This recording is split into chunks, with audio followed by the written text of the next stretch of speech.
الحمد للہ رب العالمین والصلاة والسلام على سید الانبیاء وخاتم النبیین محمد وعلى آلہ واصحابہ اجمعین اما بعد فاعوذ باللہ من الشیطان الرجیم بسم اللہ الرحمن الرحیم قل هو اللہ احد قال اللہ تبارک وتعالی فی مقام آخر ان اللہ یاتی بالشمس من المشرق فات بها من المغرب قال اللہ تبارک وتعالی فی مقام آخر الذي خلقني فهو يهدين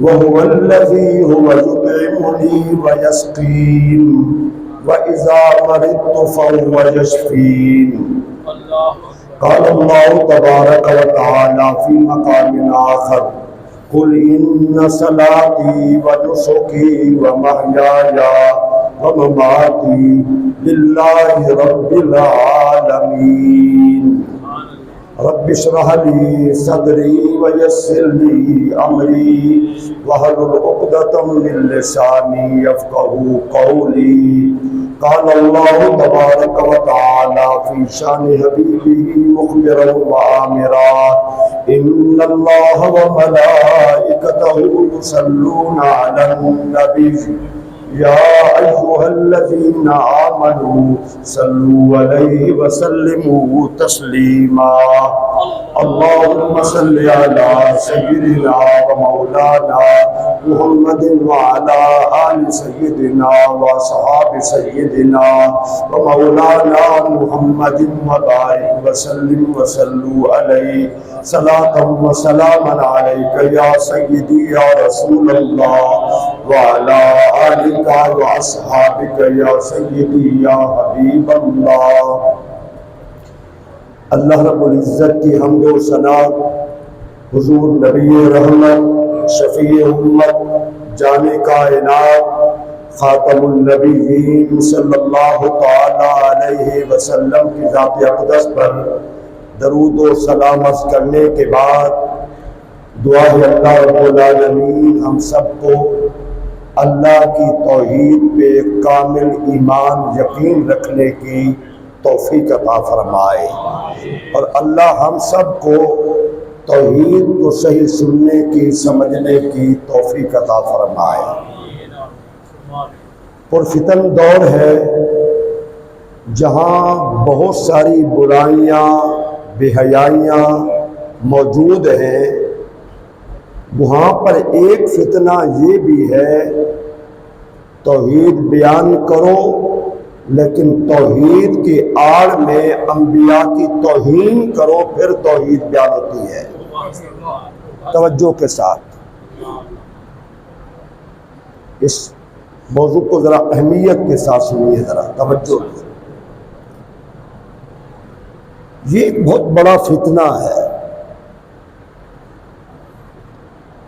کئی لوگ ہیں، کئی علماء ہیں، کئی اسکالر ہیں، کئی انجینئر ہیں، وہ اس انداز سے بیان کرتے ہیں کہ حضور کی توہین، انبیاء کی توہین، بزرگان دین کی توہین، پھر جا کے یہ ہے توحید۔ تو آج سنیے قرآن و سنت کی روشنی میں، قرآن و سنت کی روشنی میں آپ سنیں، سمجھیں، اس پہ غور کریں۔ یاد رکھیں سب سے بڑا جو اعلان قرآن میں ہے وہ ہے توحید کا اعلان۔ فرمایا قل هو اللہ احد، میرے حبیب ان سے فرما دیجئے وہ اللہ ایک ہے۔ اللہ کریم نے توحید جیسا بڑا اعلان بھی اپنے نبی کی زبان سے فرمایا ہے۔ کہ اللہ ایک ہے. اللہ اپنی ذات میں، اپنے وجود میں کوئی اس کا شریک نہیں ہے. اللہ ازلی ہے، ہمیشہ سے تھا، ہمیشہ ہے، ہمیشہ رہے گا. یہ صفت کسی نبی کی نہیں ہے، حضور کی بھی نہیں ہے. اللہ واجب الوجود ہے. اس کا معنی کیا ہے؟ جو خود بخود اپنے وجود میں کسی کا محتاج ذرہ برابر نہ ہو، وہ صرف کون ہے؟ اللہ ہے. کون ہے؟ سمجھنے کی کوشش کریں توجہ کے ساتھ. ہر نبی، حضور بھی اپنے وجود میں کیا ہے؟ محتاج ہے اللہ کے. اللہ کے محتاج ہے. سارے رسول بھی محتاج ہیں. کلہم، کائنات کا ذرہ ذرہ اللہ کا محتاج ہے وجود میں آنے کے لیے، موجود ہونے کے لیے، بننے کے لیے سب محتاج ہے. اللہ واجب الوجود ہے، وہ کسی کا محتاج نہیں ہے.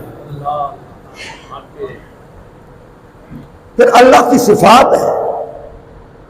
کچھ اللہ کی صفات ایسی ہیں جو اللہ نے کسی کو نہیں دی. خالقیت، پیدا کرنا کسی کو نہیں دی. مالک، یہ اللہ کی صفت ہے. موت و حیات، زندگی دینے پہ، موت دینے پہ قادر کون ہے؟ اللہ ہے. کوئی نبی، رسول، پیر، ولی اس میں یہ صفت نہیں ہے. یہ اللہ کی صفتیں ہیں. لیکن کچھ صفتیں اللہ نے اپنے بندوں کو بھی دی ہیں. تو قرآن، کسی کتاب میں قرآن اللہ فرماتا ہے انہو هو السمیع البصیر، بے شک وہی اللہ سننے والا ہے اور دیکھنے والا ہے. کائنات کا کوئی ذرہ اللہ سے مخفی نہیں ہے. کائنات کا کوئی ذرہ ایسا نہیں جس کی آواز جس انداز میں ہو اور اللہ سن رہا ہے. کائنات کا کوئی ذرہ ایسا نہیں ہے جو اللہ کی قدرت کے تحت نہ ہو. کائنات کا ایسا ذرہ کوئی نہیں ہے جو اللہ کے علم میں نہ ہو. لیکن یہی صفت جو اللہ کی سمیع بھی ہے، بصیر بھی صفت ہے، اللہ نے بندوں کو بھی دی. فَجَعَلْنَاهُ سَمِيعًا بَصِيرًا، ہم نے انسان کو دیکھنے والا، سننے والا بنایا. ہم آنکھوں سے نہیں دیکھتے، ہم کانوں سے نہیں سنتے. یہ سننا دیکھنا صفت اللہ کی ہے. لیکن اللہ مالک ہے، ہم مخلوق ہے. اللہ اور ہمارے سننے میں بڑا فرق ہے. میں آپ دیوار سے پیچھے نہیں دیکھ رہے، ادھر کی بات نہیں سن رہے. اللہ ساری کائنات کو ایک سیکنڈ میں دیکھ بھی رہا ہے اور ایک سیکنڈ میں سب کی سن بھی رہا ہے. نعرہ تکبیر، نعرہ تکبیر، نعرہ رسالت، تاجدار ختم نبوت. اللہ سب کی سن بھی رہا ہے. پھر دیکھیں، رؤوف کس کی صفت ہے؟ رحیم کس کی صفت ہے؟ کس کی؟ اللہ کی. رؤوف، رحیم صفت اللہ کی ہے. اور اللہ نے یہ صفتیں اللہ نے اپنے محبوب حضور کو بھی عطا فرمائی ہے. وَبِالْمُؤْمِنِينَ رَؤُوفٌ رَحِيمٌ، میرا نبی ایمان والوں پر رؤوف بھی ہے اور رحیم بھی ہے. حضور ان صفتوں میں اللہ کے شریک نہیں ہے، اللہ کے حصے دار نہیں ہے، اللہ کے ساتھی نہیں ہے، بلکہ اللہ نے صفتیں اپنے محبوب کو خود عطا فرمائی ہے. لینے والا دینے والا کبھی برابر نہیں ہوتے. حضور مخلوق ہے، اللہ خالق ہے. ٹھیک ہے نا؟ اللہ خالق ہے، اللہ کی اپنی صفتیں ہیں، ذاتی ہے، اور حضور کو عطا کی گئی ہے. کیا ہے؟ سمجھنے کی کوشش کریں. اللہ نے حضور کو عطا فرمائی ہے. اچھا، عزت کس کی صفت ہے؟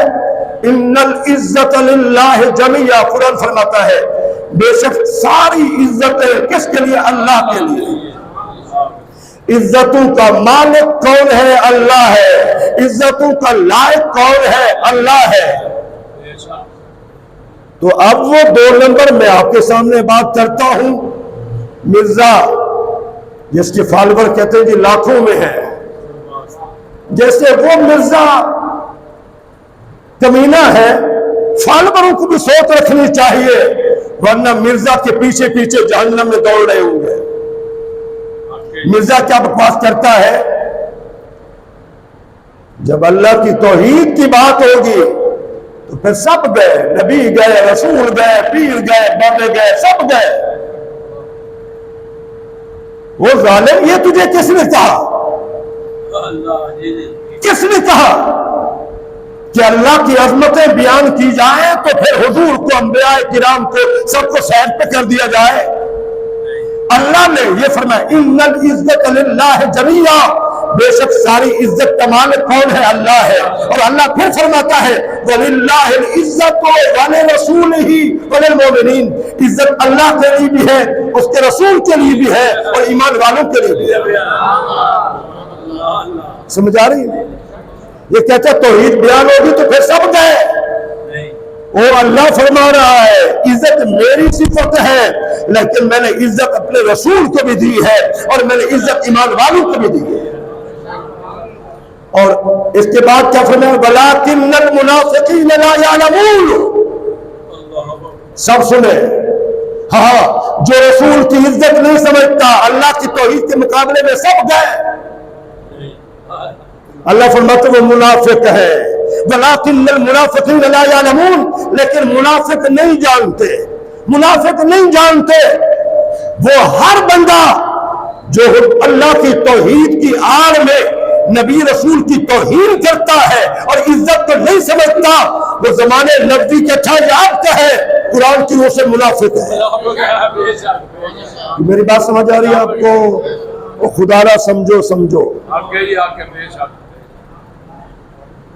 خدا را سمجھو. جو میں آپ سے کہہ رہا ہوں سمجھو میری باتوں کو. بڑی دنیا گمراہ ہوئی پڑی ہے، ان کو سمجھ ہی کچھ نہیں. اور میں نے ایک بات کہہ دی تھی اور ہو جائے گی انشاءاللہ کہ مرزے کا انجام ہم دیکھیں گے انشاءاللہ.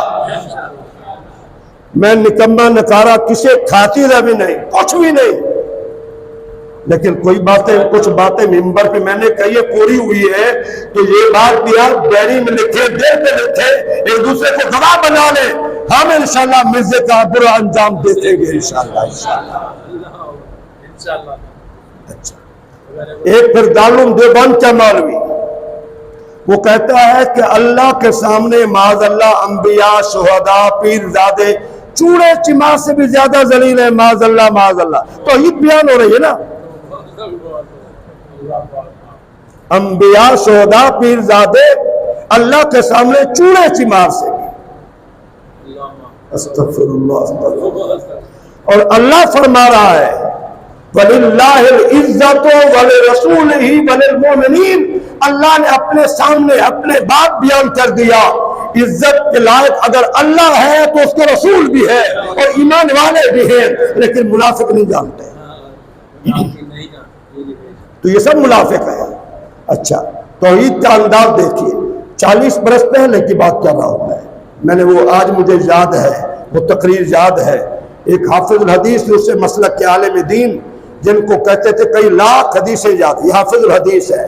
اور توحید کیسے بیان ہو رہی ہے ذرا توجہ. کتی کو 6 بچے دینے والا کون؟ 8 بچے دینے والا کون؟ سب کہو اللہ. توحید بیان ہو رہی ہے.